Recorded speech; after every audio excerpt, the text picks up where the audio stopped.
The sky flashes white, not lightning, brighter.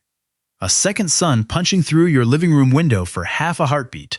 You blink, and the afterimage burns on the back of your eyelids like a brand. Your phone dies. The refrigerator clicks off. The dog stops barking mid-bark. And somewhere, maybe 30 miles out, maybe 15, a stem of boiling dirt and glass is climbing into the stratosphere. That dirt is about to come back down. On your roof, on your car, on your kid's swing set. You've got about 15 minutes, and here's the part they don't put on the news. The blast isn't what kills most people who survive the first flash. It's the gray snow that comes after. Dust. Just dust. Pretty, innocent, falling softly like the world's worst winter. Each grain is a microscopic splinter of a dead city, packed with gamma rays that will cook your bone marrow from the inside out while you're standing on your lawn filming it for TikTok. You were told to run. Run north, run south, run to the hills, grab the bug-out bag, floor it to grandma's cabin. That advice gets people killed. Because the second you stick your head outside during the first 72 hours, you are a ghost wearing skin. Stick with me. Because the people who survive a nuclear exchange aren't the ones with the biggest gun or the fastest truck. They're the ones who understand one boring little word. Shelter.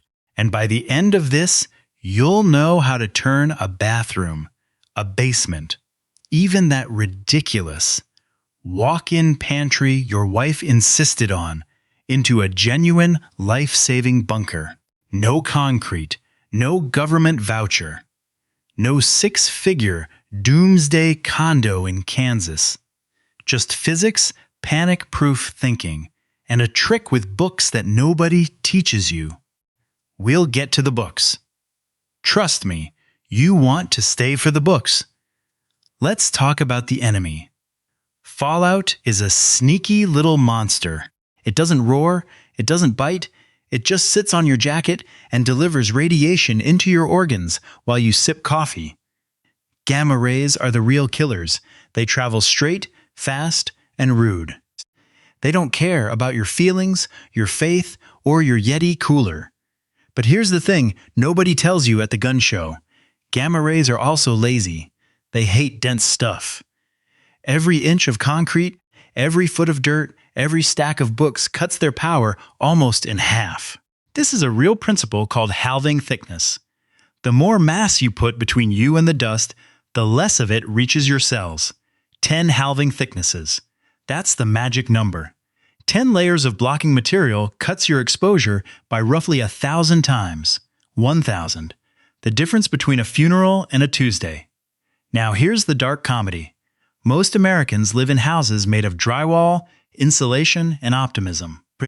A standard suburban wall stops about as much gamma radiation as a polite request. So you're not going to shelter in your living room. You're going to build something inside your home. Something ugly, cramped, and brilliant, phase 1. The clock? The first 15 minutes after a detonation are a sprint, not a panic.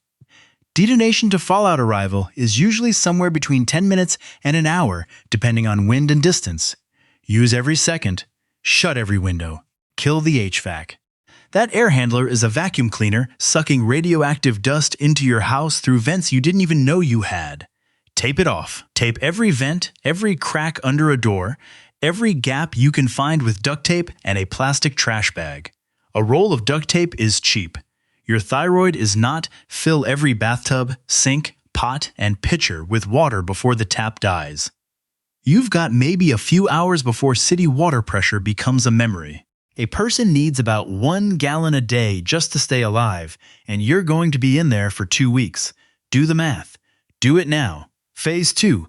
The core. This is the room where you're going to live. And the rule is beautifully stupid. Go low. Go center. You want the room with the most stuff between you and the sky. Basement corner, hands down, every time. No basement? Interior bathroom, interior closet, the center of the house. Stay away from exterior walls. Stay away from the roof. The fallout is sitting on that roof like poisoned snow, and every foot of distance you put between your body, and it is exponential protection. Now, the books I promised. Here's the trick nobody does. You build a mass shield. Fallout protection is a numbers game, and the number is density. So you take everything heavy you own and you wall yourself in with it. Books, water jugs, bags of rice, sacks of kitty litter, filled 5-gallon buckets, tool chests, full filing cabinets, that stupid decorative rock collection your husband won't throw away. Hell, even the kids' textbooks he swore he'd never read again. 2 feet of books gives you roughly the same gamma protection as a foot of concrete. You are building a cocoon out of your own clutter, and it is the most valuable thing in your house right now. Drag your mattress in, you'll sleep. You'll need to. Phase 3. The garment graveyard. Let's say you got caught outside. You made it home, but the dust rode in on your shoulders. Listen close, because this single move is the difference between surviving and dying of something doctors in 1951 had a name for and no cure. It's called acute radiation syndrome. Your body starts shedding cells. Your stomach lining, your bone marrow, your hair. The drama queen inside your chest overreacts to every cut and every microbe, and you bleed out from a paper cut. Here's what you do. Outside the house, strip everything. Shoes, socks, underwear, the lucky hat. Leave it in a trash bag, seal it, throw it 20 feet away. That pile of clothes is now radioactive waste. Walk inside in your skin if you have to. Dignity is a peacetime luxury. Then shower. Lukewarm water, not hot. Hot water opens your pores and invites the dust in. Soap everything, especially your hair. Don't use conditioner. Conditioner is oily and binds the radioactive particles to your scalp like glue. You'll walk around wearing a crown of tiny bombs and wonder why you're nauseous in 3 days. Blow your nose. Clean your ears. Under your fingernails. This is not the time to be shy. Studies after Chernobyl showed that simple decontamination, just washing, removed up to 90% of external contamination, 90% from a bar of soap. Think about that. Mid-roll reset. Quick! If this is hitting home for you, and you've ever wondered what your own plan actually is, do me a favor. Hit the subscribe button and share this with one person who thinks a flashlight and 3 granola bars is a prepping strategy. Because nobody's laughing on day 1, but on day 7, the people who prepared are the only ones still breathing right. Drop a comment too. Tell me where you'd shelter in your own home tonight if the sky lit up in the next 10 minutes. I read them. I'm curious what room you're picking. And if you're stuck, others in the comments might save your life. All right. You're sealed. You're clean. The dust is falling. Phase 4, the waiting game. This is where most people break. Not from radiation, from boredom, fear, and bad information. Here's the kicker: the 1950s civil defense pamphlets actually got right, and the internet forgot. Fallout decays fast. The rule of 7s. After 7 hours, radiation drops by a factor of 10. After 49 hours, by a factor of 100. After 2 weeks, you're looking at roughly 1,000 times less radiation than hour 1. The nastiest stuff burns itself out first. That's why the first 48 hours are the hardest. And that's why the people who panic and run into the gray snow at hour 3 are the ones who don't come back. You stay inside. 2 weeks is the goal. 7 days is the absolute minimum. You ration food. You ration water. You ration tempers, because a family stuffed into one basement corner for 336 hours will find out things about each other nobody wanted to know. Potassium iodide. You've heard of it. Little pills, sometimes called Ki. They don't protect you from radiation. Let me say that again, because every prepper forum lies about this. They do not protect you from radiation. What they do is saturate your thyroid with stable iodine so it can't absorb the radioactive iodine 131 that Fallout loves to deliver. It's a thyroid shield, not a force field. 1 adult dose a day for as long as exposure lasts.